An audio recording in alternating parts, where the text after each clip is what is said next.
ഇതൾ കിച്ചണിലേക്ക് എല്ലാവർക്കും സ്വാഗതം.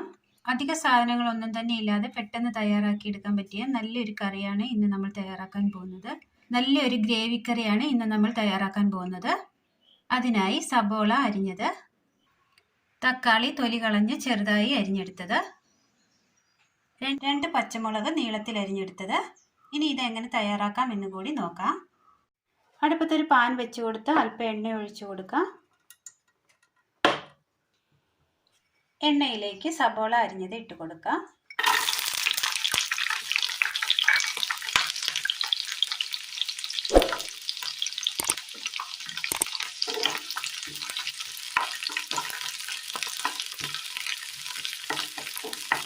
നല്ല ടേസ്റ്റിൽ തയ്യാറാക്കിയെടുക്കാൻ പറ്റിയ നല്ലൊരു ഗ്രേവി കറിയാണ് ഇന്ന് നമ്മൾ തയ്യാറാക്കുന്നത്.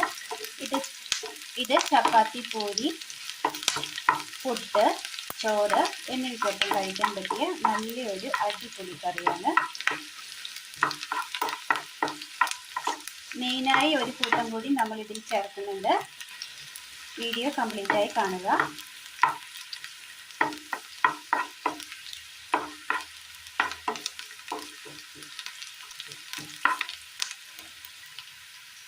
ഉള്ളിയുടെ ആ പച്ചപ്പൊന്ന് മാറി വരുന്ന സമയം 2 പച്ചമുളക് അരിഞ്ഞത് ചേർത്ത് കൊടുക്കാം.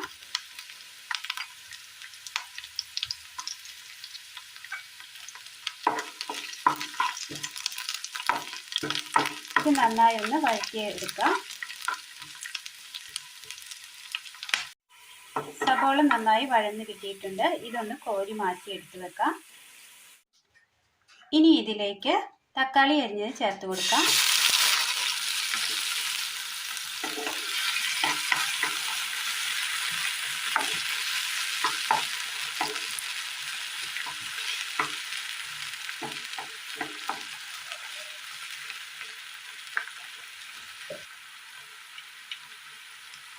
തക്കാളിയിലേക്ക് ഒരല്പം ഉപ്പ് ചേർത്ത് കൊടുക്കാം.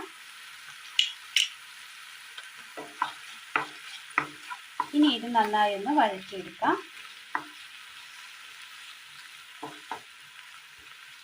തക്കാളിയുടെ തൊലി ചെത്തി കളഞ്ഞതിന് ശേഷം വേണം തക്കാളി അരിഞ്ഞെടുക്കുവാനായിട്ട്.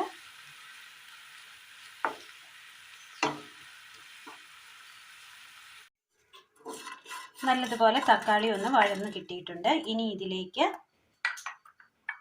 വഴറ്റി വെച്ചിരിക്കുന്ന സബോളയും പച്ചമുളകും ചേർത്ത് കൊടുക്കാം.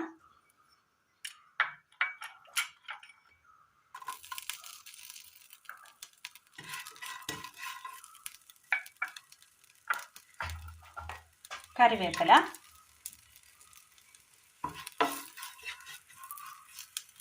ഇനി ഇതിലേക്ക് നമ്മൾ എടുത്തു വച്ചിരിക്കുന്ന മീൻ കറിയുടെ ചാറ്,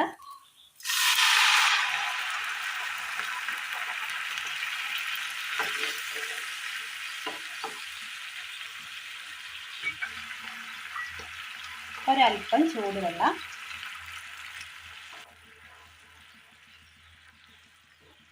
ഇത് വളരെ നല്ല ടേസ്റ്റാണ് ഇതിന് ഇങ്ങനെ തയ്യാറാക്കിയെടുക്കുമ്പോൾ.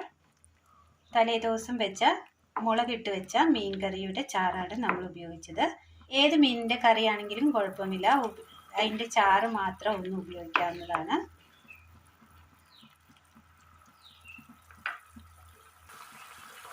അങ്ങനെ നല്ലതുപോലെ തിളച്ച് കിട്ടിയിട്ടുണ്ട്. ഇനി തീ ഒന്ന് ഓഫ് ചെയ്യാം. ശേഷം ഇതിലേക്ക് ഒരല്പം തേങ്ങാപ്പാൽ ഒഴിച്ചു കൊടുക്കാം.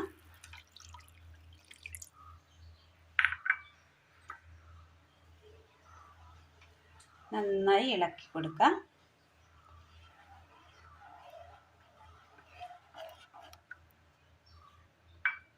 തീ ഓഫ് ചെയ്യാം. സ്പെഷ്യലായി തയ്യാറാക്കിയെടുക്കാൻ പറ്റിയ നല്ലൊരു ടേസ്റ്റിയായ നല്ലൊരു ഗ്രേവി കറിയാണ് ഇന്ന് നമ്മൾ തയ്യാറാക്കിയത്. നല്ല ടേസ്റ്റ് തയ്യാറാക്കിയെടുത്ത ഇന്നത്തെ റെസിപ്പി എല്ലാവർക്കും ഇഷ്ടമായി എന്ന് വിചാരിക്കുന്നു. നിങ്ങളുടെ വിലയേറിയ അഭിപ്രായങ്ങൾ കമൻറ്റ് ബോക്സിൽ അറിയിക്കാൻ മറക്കരുത്. ഇഷ്ടമായാൽ ലൈക്ക് ചെയ്യാനും ഷെയർ ചെയ്യാനും സബ്സ്ക്രൈബ് ചെയ്യാനും മറക്കരുത്. Thank you.